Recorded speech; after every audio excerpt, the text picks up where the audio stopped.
Christophe Carpentier, je publie au Diable Vauvert un texte intitulé Carnome qui met en scène deux personnes, l'une une chirurgienne émérite, l'autre un entrepreneur dans le transport routier, qui vont unir leurs compétences pour développer un nouveau marché économique qui est celui du cannibalisme librement consenti, c'est-à-dire qu'ils vont faire en sorte de se procurer auprès de donneurs consentants des différents muscles du corps humain et les mettre en vente à des prix exorbitants. Et tout au long du texte, nous allons assister à la fois à la genèse de ce nouveau marché et à la façon dont cette violation du tabou ultime qu'est le cannibalisme va semer un chaos généralisé au cœur de la psyché humaine déjà un peu vacillante.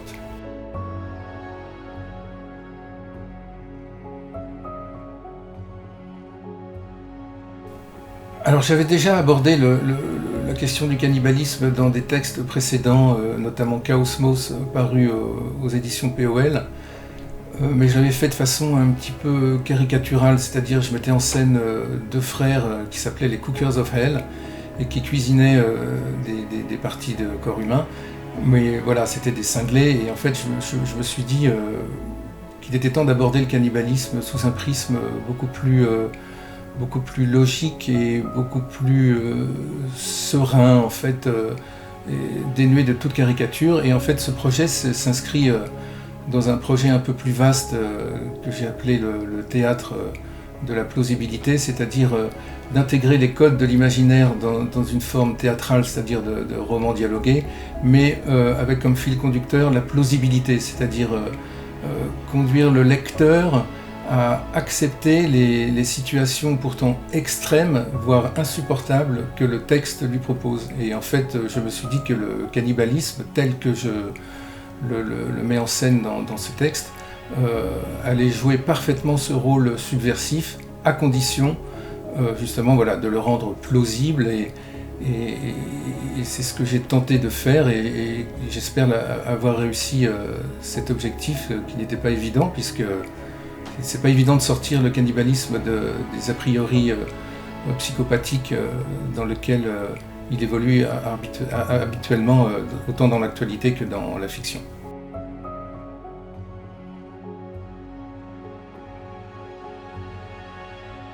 En fait, je ne cherche pas dans mes écrits à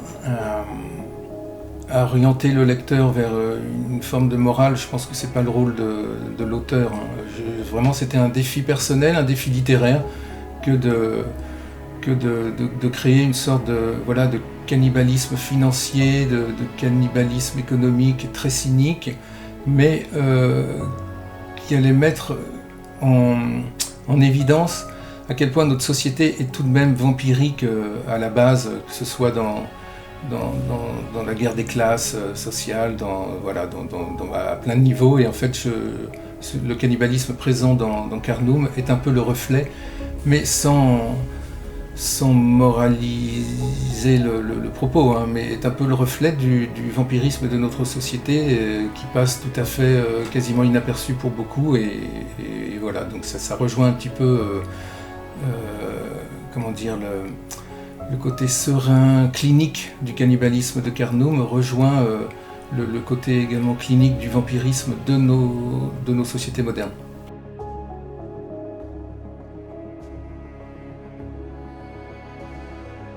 Oui, c'est ça. En fait,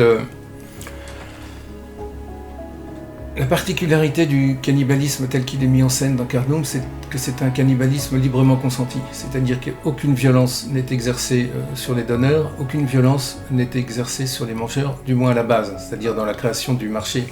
originel, puisqu'après, on verra qu'il y a des marchés parallèles, clandestins, qui vont se développer. Mais c'est une réflexion en fait sur que vaut le consentement quand il est motivé par un besoin d'argent en fait. Et voilà, c'est une question qui court tout du long du récit, puisque les initiateurs de ce cannibalisme librement consenti se cachent derrière le consentement qu'ils ont obtenu des donneurs et des mangeurs, auxquels ils font signer des contrats. Donc voilà, récemment on a été les médias ont énormément parlé de la notion de consentement. dans des affaires privées d'inceste ou autres. Et en fait, j'ai voulu rebondir un peu sur cette notion-là en la mettant en scène dans un cadre purement économique et financier. Voilà. Donc la question, c'est que vaut un consentement lorsqu'il est motivé par de l'argent et lorsque la personne qui consent est pauvre, est acculée, est endettée.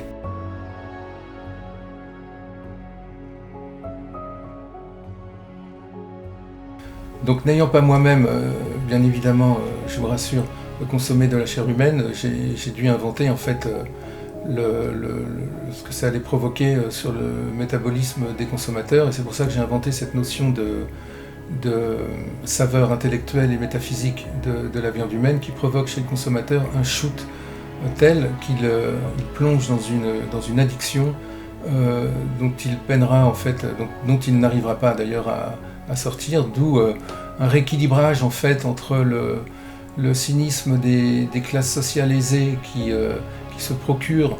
de la viande humaine auprès des classes pauvres, mais qui en fait finissent elles-mêmes par se surendetter tant leur consommation devient exponentielle. Donc il y a aussi une forme de justice. Voilà, et c'est aussi pour ça qu'à un moment donné, un des protagonistes dit que l'anthropophagie librement consentie devient une sorte de communisme contemporain.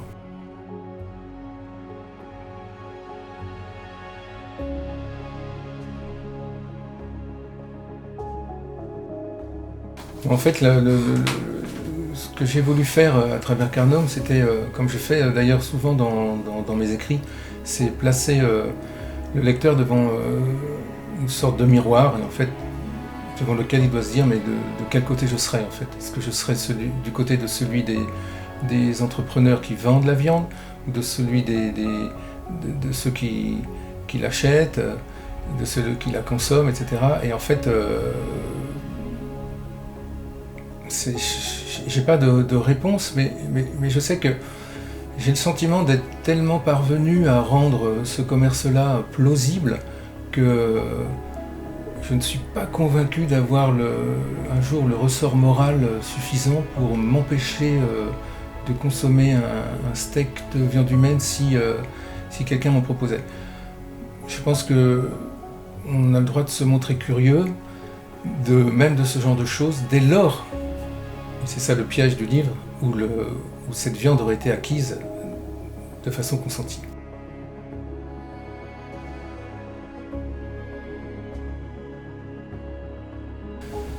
Alors en fait, quand je suis arrivé au Diable Vauvert après mon passage chez POL, j'ai écrit un texte qui s'appelle « Cela aussi sera réinventé » où il y avait pas mal de dialogues. Et du coup, j'ai sauté le pas d'une façon quasiment naturelle et j'ai écrit L'Homme Canon, donc le texte précédent,